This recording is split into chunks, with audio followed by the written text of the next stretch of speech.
करता हूँ, नमन करता हूँ और आपकी इस पावन पवित्र भूमि छतरपुर को भी नमन करता हूँ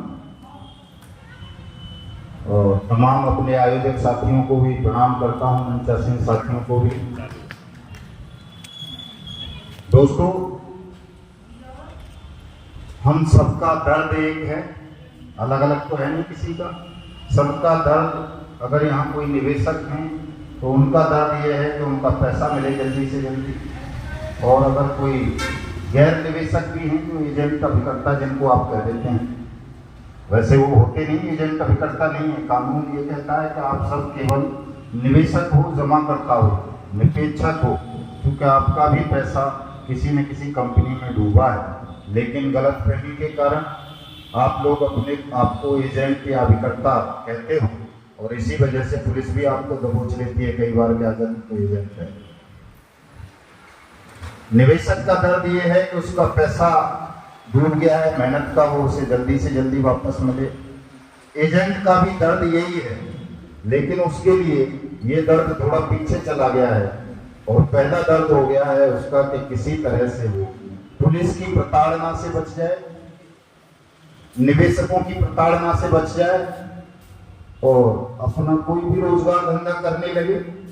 उसका दर्द ये है, चाहे वो किसी भी कंपनी का हो, किसी भी सोसाइटी का हो, किसी का भी हो। लेकिन हम सही मार्ग न मिल पाने के कारण, सही जानकारी न होने के कारण, जल्दबाजी के कारण इस समस्या से मुक्ति प्राप्त नहीं कर पा रहे। ये समस्या दिन और रात विकराल होती जा रही है, सुरसा के मुंह की तरह बड़ी होती जा रही है, कम होने का नाम नहीं ले रही कि किसी तरह से आप सबकी पीड़ा वेदना खत्म हो, सबका भुगतान मिले और सब सुखपूर्वक, शांतिपूर्वक, सुरक्षित अपने घरों में, परिवार में रह सके। 1.5 से 2 करोड़ एजेंट हैं देश में, जिनकी जिंदगी स्वयं की नहीं बल्कि पूरे के पूरे घर परिवार का हो चुके हैं। 5 लाख से ज्यादा एजेंट अब तक अपनी जीवन लीला समाप्त कर चुके हैं और कई लाख ऐसे हैं जो मरे हुए से भी ज्यादा बदतर स्थिति में हैं। वो ये नहीं समझ पा रहे कि हमें करना क्या है, लड़ना कैसे है, कैसे हम अपना और अपने निवेशकों का पैसा वापस दिला सकते हैं। इस असमंजस में, इस अज्ञानता के कारण या कहें कि भय के कारण लोग केवल अपने दर्द को व्यक्त करते हैं, अपनी पीड़ा को व्यक्त करते हैं कि साहब मेरा फिल्मों में 14 लाख डूब गया, मेरे 500 निवेशकों का इतना डूब गया, मेरा पीएसीएल में डूब गया, मेरा केबीसीएल में डूब गया, मेरा बाइक बोट में डूब गया, मेरा जीसीए में डूब गया, मेरा आदर्श में, मेरा लोक हित में, मेरा फलाने में, मेरा फलाने में। उनके दिमाग से जब तक ये जो टाइटल है ये नहीं निकलेंगे कि मैं पीएसीएल का हूँ, मैं सहारा का हूँ, मैं पिनकॉन का हूँ, मैं रोज वैली का हूँ, मैं बाइक बोट का हूँ, मैं साईं प्रसाद का हूँ, मैं समृद्धा जीवन का हूँ, मैं टोगो रिटेल मार्केटिंग का हूँ, मैं कर्म भूमि का हूँ, तब तक इस समस्या से निकलने का सही मार्ग आपको दिखेगा नहीं। और जब दिखेगा ही नहीं तो समझ में तो आएगा ही क्या। अज्ञात चीजों को तो समझ नहीं पाते हैं जल्दी से। हमारी सरकार ने, पार्लियामेंट ने एक कानून बनाया सर्वसम्मति से, जब तमाम सुप्रीम कोर्ट के फैसले रद्दी की टोकरियों में फेंक दिए गए, तमाम कानून 1978 से लेकर 2019 से पहले जितने भी कानून बने थे चिट फंड कंपनियों के पीड़ितों की समस्याओं का समाधान करने के लिए, वो सब रद्दी की टोकरी में चले गए। किसी भी कानून से जब आपके हितों का संरक्षण नहीं हुआ, आपके जमा धन की वापसी की गारंटी नहीं मिली, सुप्रीम कोर्ट के फैसले के बाद, आरबीआई की गाइडलाइन के बाद, सेबी के बाद और तमाम दुनिया भर के अन्य प्रयास किए गए, लेकिन जब किसी भी तरह से जमाकर्ताओं के हितों की सुरक्षा नहीं हुई, उनके डूबे हुए धन की गारंटी की वापसी का कोई प्रावधान देश में नहीं हुआ, तो हमारी संसद ने सर्वसम्मति से एक कानून बनाया। उस कानून का नाम है अनियमित जमा योजनाएं पाबंदी कानून 2019। उसी को शॉर्ट में छोटा नाम है उसका बर्ड्स एक्ट, उसको बनाया गया, देश भर में लागू किया गया और उस कानून में ये व्यवस्था की गई कि आप चाहे किसी भी कंपनी या किसी भी क्रेडिट कोऑपरेटिव सोसाइटी के पीड़ित हैं, जमा करता हैं, तो इस कानून के अंतर्गत आप अपने जिला कलेक्टर को आवेदन करोगे, साहब मेरा इतना पैसा इस कंपनी में या इस सोसाइटी में डूब गया। कलेक्टर आपका आवेदन लेगा, उस पर कार्रवाई करते हुए उस कंपनी या क्रेडिट कोऑपरेटिव सोसाइटी के संचालकों को नोटिस करेगा, जो भी आपका पैसा लेकर भागे उनको आदेश देगा कि कम से कम 7 दिन में या ज्यादा से ज्यादा 30 दिन में वो आपकी जमा राशि आपको वापस करे। कर देता है तो ठीक, मामला वहीं खत्म, पैसा वापस कर देता है तो वहीं मामला खत्म हो जाता है। अगर वो पैसा वापस नहीं करता इसके बाद, तो कलेक्टर एसपी क्राइम को आदेश देगा कि इस कंपनी के खिलाफ मुकदमा दर्ज करो, इनको जेल भेजो, इनकी जो भी प्रॉपर्टी है चल या अचल उसको सीज करो, उसकी लिस्ट मुझे सौंपो। उस लिस्ट को लेकर कलेक्टर, जो फास्ट ट्रैक कोर्ट हर जिले में बनाई गई है, आपके यहाँ भी है, उसमें जाएगा, वहां आवेदन करेगा कि साहब इस कंपनी ने इतने इतने पैसे का इतने इतने लोगों के साथ ये फ्रॉड किया है, धोखाधड़ी की है, उनका पैसा वापस नहीं कर रही, और मुझे अनुमति दी जाए कि ये जो लिस्ट है प्रॉपर्टीज की, इसको मैं नीलाम करूं और इन आवेदकों का पैसा वापस करूं। फास्ट ट्रैक कोर्ट ज्यादा से ज्यादा 2 महीने के अंदर, 60 दिन के अंदर उस पर कलेक्टर साहब को अनुमति प्रदान करेगी, आदेश देगी उस प्रॉपर्टी को नीलाम करने का। कलेक्टर साहब उस प्रॉपर्टी को नीलाम करने के लिए एडवर्टाइज देंगे अखबारों में कि ये प्रॉपर्टी है, इस जगह पे है, इतना पैसा है, इसको जिसे खरीदना है वो खरीद सकता है। अगर कोई सरकारी एजेंसी उसको खरीद लेती है तो बहुत अच्छी बात है, कोई कंपनी खरीद लेती है तो बहुत अच्छी बात है। अगर कोई भी उस प्रॉपर्टी को नहीं खरीदता तो वो लोगों से इंडिविजुअल भी उस प्रॉपर्टी की नीलामी करेगा, सार्वजनिक, जिस नीलामी में कोई भी हिस्सा ले सकता है, कोई लाला हो, प्रॉपर्टी डीलर हो, जो भी है, और उस प्रॉपर्टी को मैक्सिमम 60 दिन के अंदर अंदर नीलाम करके अपने अकाउंट में वो पैसा जमा करेगा। और जिन जिन लोगों ने कलेक्टर के यहाँ आवेदन किया है भुगतान के लिए, उनकी जमा राशि का 2 से 3 गुना पैसा उनको वापस करेगा। 180 दिन के अंदर करेगा, ये मर्यादा तय की हुई है। ये पैसा आपका 180 दिन के अंदर अंदर आपको वापस मिल जाना चाहिए, ये इस कानून में प्रावधान किया गया है और इसको सब मानने के लिए बात है। लेकिन दोस्तों, चूंकि जिनको इस कानून का लाभ मिलना है वो लोग जागरूक नहीं हैं, वो इस कानून के विषय में जानते नहीं है कि कोई ऐसा कानून है जो उनके भुगतान की गारंटी का अधिकार उन्हें देता है। निवेशक तो आज भी नहीं जानता, वो जानता इसलिए नहीं है कि हमारे संगठन से भी जितने लोग जुड़े हैं उनमें से 90% एजेंट हैं, और एजेंट निवेशकों के घर तक जाने से डरता है कि कहीं मुझसे मेरे कपड़े ना फाड़ने लगे निवेशक, मुझसे पैसे वापस ना मांगने लगे, या और कोई अभद्रता ना कर दे, या मुझे देख के उसका क्रोध ना ज्यादा बढ़ जाए, कहीं मेरी हत्या ना कर दे या पुलिस को ना बुला ले। एजेंट इस भय के कारण निवेशकों के पास तक नहीं पहुंच पाता। जब जाना चाहिए, इतना डरने की आवश्यकता नहीं है। जब कानून बन गया है, सरकार ने जिम्मेदारी ले ली है कि पैसा हम वापस करेंगे, तो आपका भी फर्ज ये बनता है एजेंट साथियों का कि आप अपने जमाकर्ताओं के घरों तक जाएं, उनको इस कानून के बारे में बताएं, उनके आवेदन कराएं कलेक्टर के यहाँ।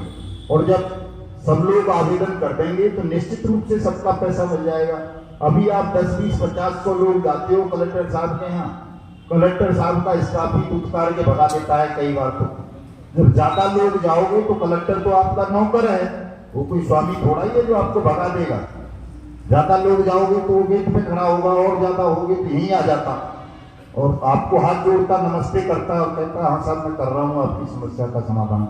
लेकिन आपकी संख्या जब कम होती है तो वही नौकर न केवल आपका स्वामी बन जाता है, मालिक बन जाता है, बल्कि वो तानाशाही भी दिखाने लगता है और बार बार आवेदन देने के पश्चात भी वो कानून के अनुसार कार्रवाई नहीं करता। छतरपुर में हमारे साथी जिलाध्यक्ष बैठे हैं, उत्तम दास अहिरवार साहब, बहुत समर्पित संघर्षशील साथी हैं, जगन्नाथ पहाड़िया साहब बैठे हुए हैं, फौजी साहब, तमाम और दूसरे साथी बैठे हुए हैं। वो क्या नाम है अपना, प्रवीण रावत जी, जो मन संचालन कर रहे थे।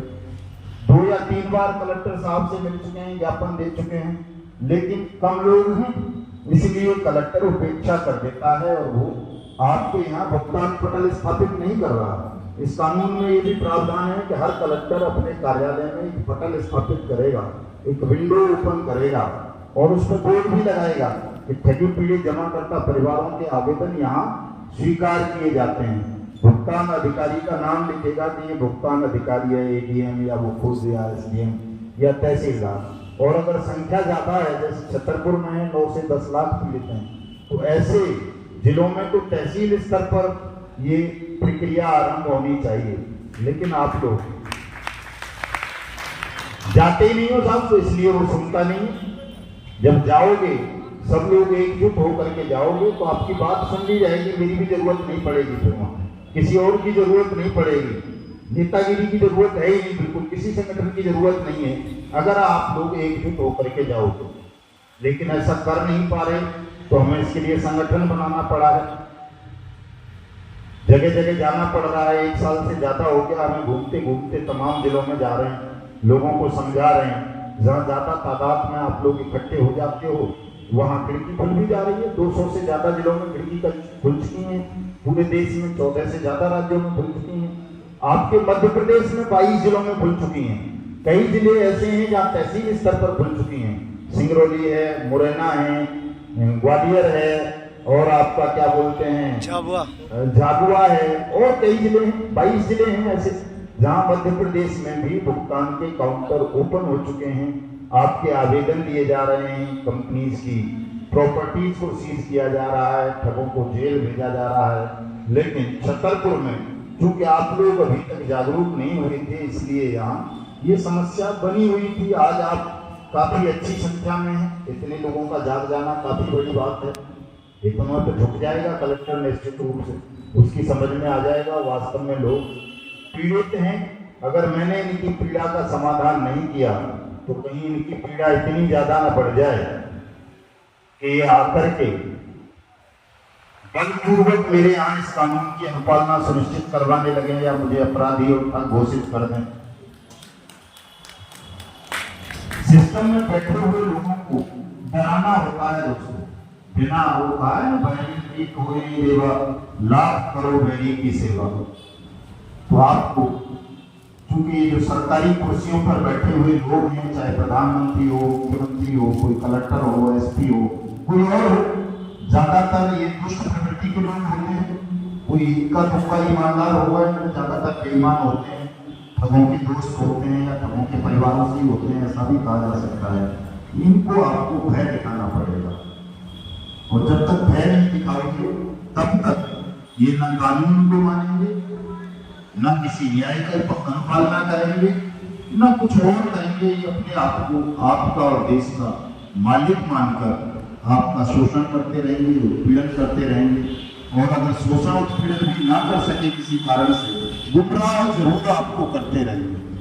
तो आपको गुमराह होने से बचना, जैसे ही आप गुमराह होने से बचोगे, आप अपने शोषण उत्पीड़न का प्रतिकार कर सकोगे, अपने अधिकार ले सकोगे। ले लेंगे ना? नहीं लेंगे? लेंगे सर। और देखिए, तनाव लेने की तो किसी को आवश्यकता है नहीं, केवल लड़ने की आवश्यकता है, एकजुट होने की भी। लड़ने में भी कोई किसी पे गोली, बंदूक, ईंट, पत्थर नहीं चलाने हैं कि साहब कलेक्टर को घेर के कूट दो पत्थर मार मार के, ऐसा नहीं करना है। उतने की करने की जरूरत नहीं है, केवल आप एकजुट हो जाएं। कानून बन गया है, किताब पब्लिश हो चुकी है, उसकी पैसा भी ले रहा है कलेक्टर उसी कानून की आड़ में, बतौर सक्षम अधिकारी उसको तनख्वाह भी मिल रही है, गाड़ी एक अलग से मिली हुई है, 3-3 आदमी का स्टाफ उसे अलग से मिला हुआ है, कंप्यूटर वगैरह रजिस्टर वगैरह का शायद वो पैसा लेके खा जाता होगा या अपने बच्चों को आइसक्रीम खिला देता होगा, आपका ही है वो सब। तो जब सारी चीजें हैं, तो तनख्वाह ले रहा है उसी बात की, तुम्हारा काम क्यों नहीं करेगा। आपको जागरूक होने की आवश्यकता है और बिल्कुल भी भयभीत तो आप रहो ही मत, चूंकि भय मनुष्य की, मैं समझता हूं सबसे बड़ा अपराध है। यदि आपने कोई पाप नहीं किया है, अपराध नहीं किया है, आप निर्दोष हैं, आप परिश्रम से प्राप्त भोजन करते हैं, तो आपको किसी से डरने की जरूरत नहीं है। आपके साथ परमात्मा हैं, वो रहेंगे, आपके साथ पूरा देश खड़ा होगा, सत्य खड़ा होगा, न्याय खड़ा होगा, कानून खड़ा होगा, सब आपके साथ खड़े होंगे। अगर आप डरेंगे नहीं तो डर गए तो फिर तो पड़े रहो साहब, जो मर्जी करते रहो। डरे हुए आदमी का तो दुनिया शोषण करती है। हमारे बहुत सारे साथी हैं जो ठगी पीड़ितों के लिए देश भर में काम करते हैं, बहुत सारी ऑर्गेनाइजेशन हैं, बहुत सारे संगठन हैं, वो तमाम आपके इस भयभीत होने का लाभ उठा रहे हैं केवल कि आप डरे हुए हो।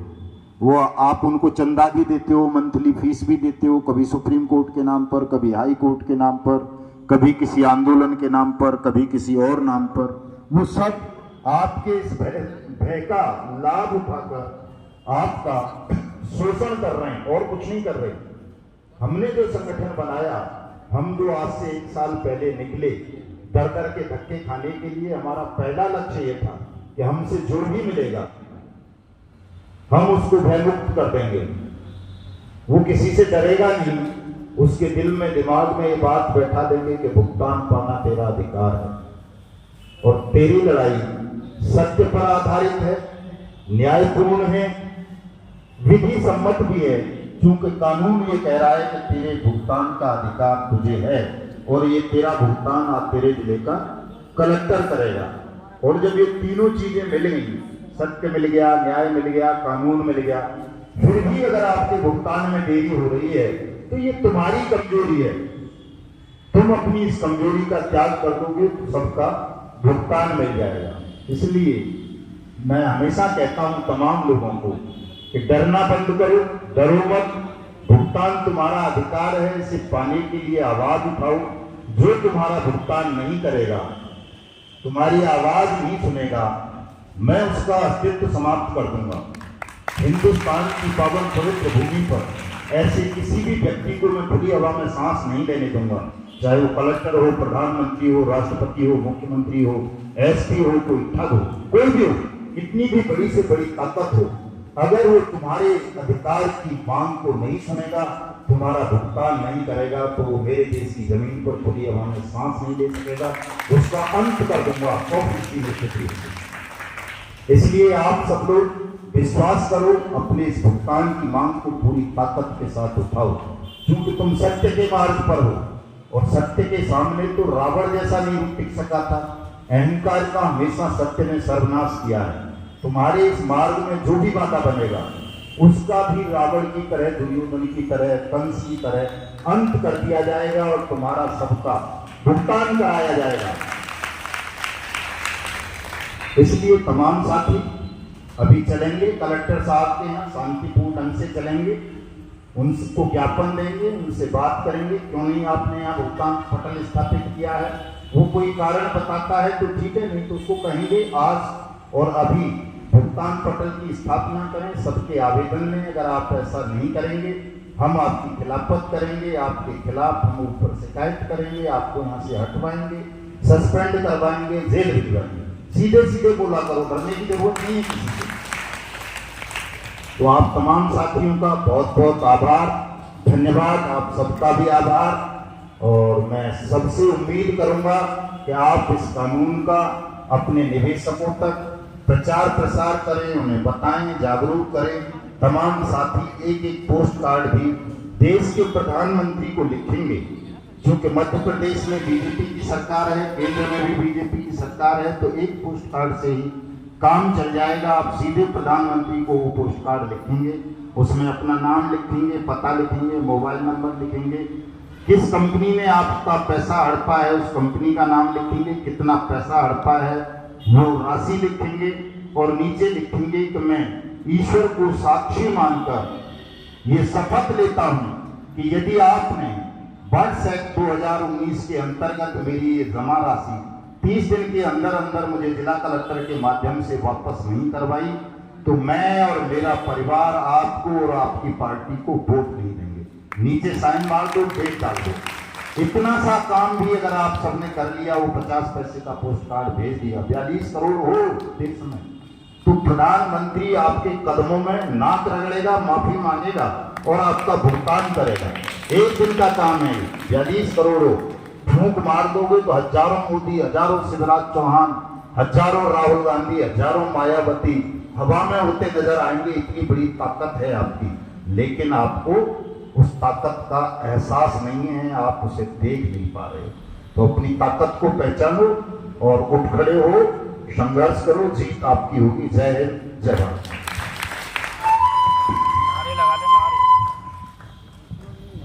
धन्यवाद।